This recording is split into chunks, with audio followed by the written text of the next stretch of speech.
Hello everybody, I am Dr. S. Satyaprasad, psychologist. ఈ ఎపిసోడ్లో human learning గురించి టాబ్యులా రసా అనే కాన్సెప్ట్ చెప్పుకుందాం. టాబ్యులా రసా అనేది ఒక లాటిన్ ఫ్రేజ్ నుంచి వచ్చింది. అంటే ఎంప్టీ స్లేట్ అని అర్థం. అంటే ఖాళీ పలక అని చెప్పుకోవాలి. ఖాళీ పలక మీద లేదంటే తెల్ల కాగితం మీద, ఖాళీ కాగితం మీద మనం ఏదైనా రాయవచ్చు. అదేవిధంగా పుట్టుకతో పిల్లలందరూ కూడా వాళ్ళ మైండ్ ఎంప్టీ స్లేట్లా ఉంటుంది అని ఈ సిద్ధాంతం ప్రతిపాదిస్తుంది. అంటే వాళ్ళు ఏదైనా నేర్చుకోవడానికి అనువుగా ఉంటారు. ఖాళీ పలక మీద ఏదైనా ఎలా రాయవచ్చో అదేవిధంగా వాళ్ళ మైండ్ మీద ఏదైనా కూడా మనం చెప్పి నేర్పించడానికి అవకాశం ఉంటుంది అనేది ఈ సిద్ధాంతం యొక్క ముఖ్య ఉద్దేశం అన్నమాట. చిన్నపిల్లలు పుట్టినప్పటి నుండి కూడా పరిసరాలన్నింటినీ గమనిస్తూ ఉంటారు. వాళ్ళు పరిసరాలను గమనించుకుంటూ నేర్చుకోవడంలో చాలా బిజీగా ఉంటారు. పరిసరాల పరిజ్ఞానం కానివ్వండి, భాష కానివ్వండి, కుటుంబ సభ్యుల ఇతర వ్యక్తుల బిహేవియర్ కానివ్వండి, ఆ కుటుంబం యొక్క కల్చర్ కానివ్వండి, ఇవన్నీ కూడా వాళ్ళు గమనిస్తూ ఉంటారు. గమనిస్తూ ఒక ఖాళీ పలక మీద రికార్డ్ అయినట్లుగా, రాసుకున్నట్లుగా వాళ్ళు రికార్డ్ చేసుకుంటూ ఉంటారు.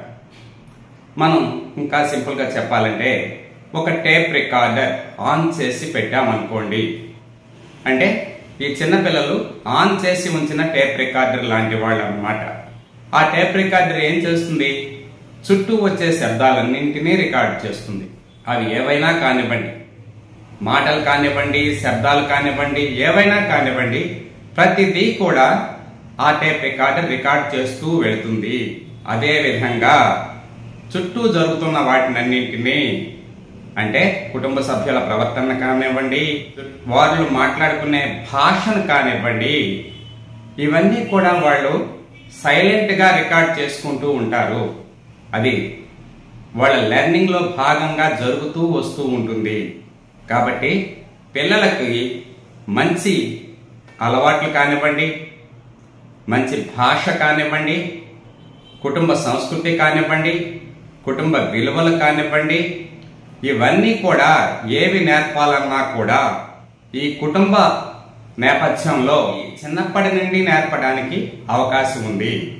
అది జరగాలంటే అక్కడ అన్నీ కూడా పాజిటివ్గా ఉండేలాగా చూసుకోవాలి.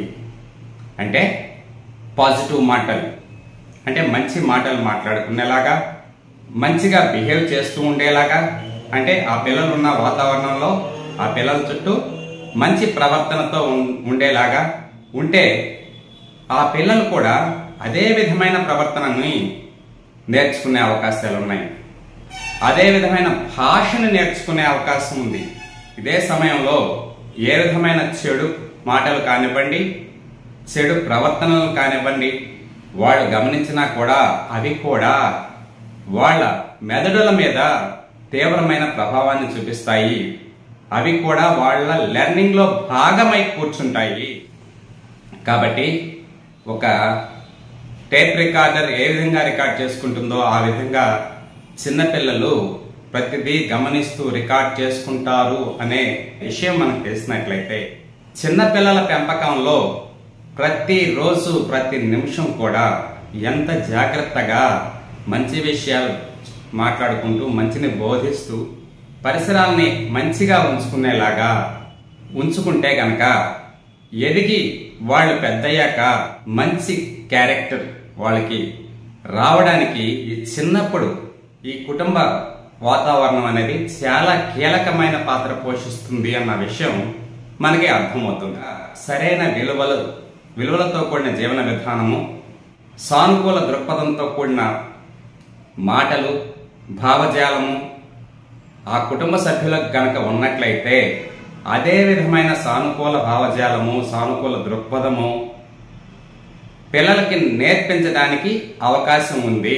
ఆ విధంగా పిల్లలకి చక్కటి భాష, చక్కటి జీవన విధానము, చక్కటి ఆహారపట అలవాట్లు, చక్కటి సామాజిక అలవాట్లు, సంస్కృతికి సంబంధించిన అలవాట్లు చిన్నప్పటి నుంచి నేర్పడానికి పెద్దవాళ్ల ప్రవర్తన ఎంతో దోహదపడుతుంది.